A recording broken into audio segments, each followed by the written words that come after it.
Add a bit of MX power, a bit of hard enduro soft suspension, a bit of reliability, a bit of braking for a supermoto, blend them all together, and we get a hodgepodge, a hot mess. Or as some would call it, a KTM 350 EXC-F.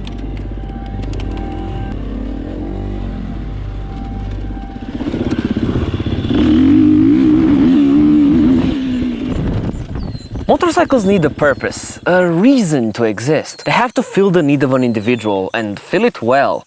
So, what need does a 350 fill? This is Joe. He exclusively rides motocross. Joe came to love the power delivery of the 350. It has plenty more torque than a regular 250, while still having a top-end hit reminiscent of the 450. Joe also fell in love with the handling, being able to flick the bike in a berm and power out like there's no tomorrow. But then Joe hits a jump and bottoms out the suspension. Hard. And then riding over bumps, Joe really misses his linkage on the rear. Joe is not a happy man. This is Bo. Bo's single idol is Graham Jarvis, the hard enduro legend. And Bo wishes he would have joined the orange team. Bo wants to ride like Jarvis. If he's not pushing the bike, there is no point in going for a ride. The 350 shares a similar chassis with the KTM 250, and Bo likes that. The lighter the better. Bo also loves crossing over logs since his linkage never gets caught in them because he doesn't have one. But then Bo gets to hit some tight trails. And Bo is quickly reminded that he's riding a 4-stroke. And that's heavy. And the power delivery isn't as smooth as on the 2-stroke, so on slow, technical obstacles, Bo is struggling. Bo is not a happy man.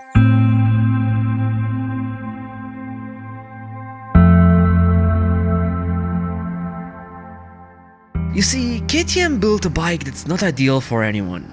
It's not the best hard enduro weapon, not the best motocross one, not the best light ADV or rally bike. That's what I mean by it's a hodgepodge. It's one of those things. You try to please everyone, and in the end, you end up actually pleasing no one. It feels like there was not a clear direction. The focus was on everything, yet nothing at the same time. Now, if you want something that will actually please you, make sure to subscribe down below for more insights of the motorcycling world. Bring in John. John takes life one step at a time and is open to trying anything. He wants the high-speed thrill of motocross, the slow-speed technical riding you get with hard enduro, and the camaraderie that comes from doing trails with your mates. John wants to do everything, and John is, in reality, a lot of us. Having a bike that's incredibly focused on one discipline, when we want to do a bit of everything, is not just impractical, it's out of our price range.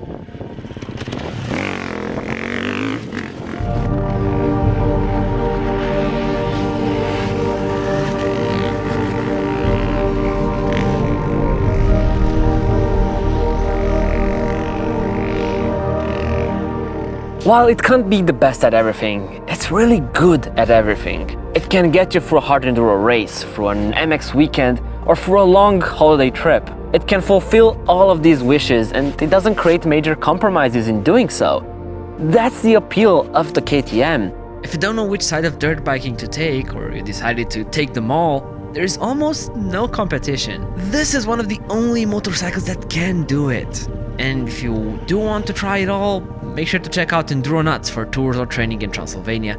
They lent me this bike, so make sure to give them a call. In order to be good at anything, you need to have a balanced package. In this case, the Brembo braking system, the WP Explore suspension, and an engine that really hits a sweet spot of power. Now, there is one element that is left out, but it's arguably more important than all of the above: weight. And here, KTM pretty much nailed it. This bike weighs roughly the same as a 250 enduro bike, and it makes sense, they even share the same chassis.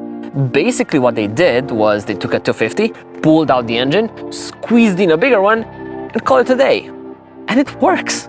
In doing so, they created the most versatile and adaptable dirt bike on the market. And if well maintained, they will last for a really long time. I know what you need, I would bleed for you, but you're taking somebody home. I know I need to move on, I need to be strong, but I don't wanna go alone, no, no, no. I don't wanna go alone. All of of this comes at a cost though. The 350 is not cheap. To be fair, KTM dirt bikes aren't cheap in general, and this one makes no exception. Except, it is more justified this time. Think about it. This bike can literally take the role of 3 or 4 other motorcycles. When you start to look at it that way, the 350 EXC-F almost looks like a bargain. If this 350 is such an amazing motorcycle and such a big success for KTM, why doesn't it have any competition? I mean, Beta and Sherco do have some offerings, but they operate on a much smaller scale than the Orange Pumpkin. And sure, you do have a white and red pumpkin version in the form of Gas and Husqvarna, but that's like saying Acura has competition from Honda. They're basically the same thing. The answer? It's the 2008 financial crisis. Back in 2010, some high-up people at AMA and FIM wanted to reduce the King motocross class from 450 engines to 350s. The thing is, the big Japanese Ford brands were not too keen. In their calculations, if they previously sold 20,000 250s and 450s combined, adding a 350 wouldn't add another 10,000 units, but it would divide the 20k pie even further. So the revenue would be the same, but the R&D costs would go up. And remember, it's a financial crisis. Costs going up was not an option. KTM, on the other hand, were trying to replace their 400 EXC for some time, and were already working on an engine of roughly that size. They have had it in the pipeline for years. Plus, they were always the kings of niche displacements. Just look at their offerings. They are way more diversified than their Japanese counterparts. For them, selling a lot of slightly different engine sizes is an entire business model. In 2010, when this idea came up, the Japanese brands basically dug a hole in the sand and put their hand down there. Their idea of overcoming a huge drop in motorcycle sales was to keep costs as low as possible and ride it out until the times got better. That's not what KTM did. They went to India to seek for more funding and secured it. And this allowed them to bring the 350 project to life. And it worked, because nowadays, the 350 EXC-F is in their top 3 best-selling dirt bikes. They saw the crisis as an opportunity, and so by the time it ended, their 350 was already selling like hotcakes, and Japan was really behind. Really behind. So behind, in fact, that they don't have an answer to the 350 today, in 2022, more than 10 years later.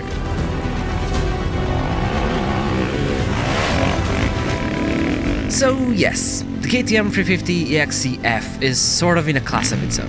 Instead of competing with others, it created its own niche, its own fan base. And here, it doesn't really have much to compete against. Now, this bike is indeed a true reflection of the old saying.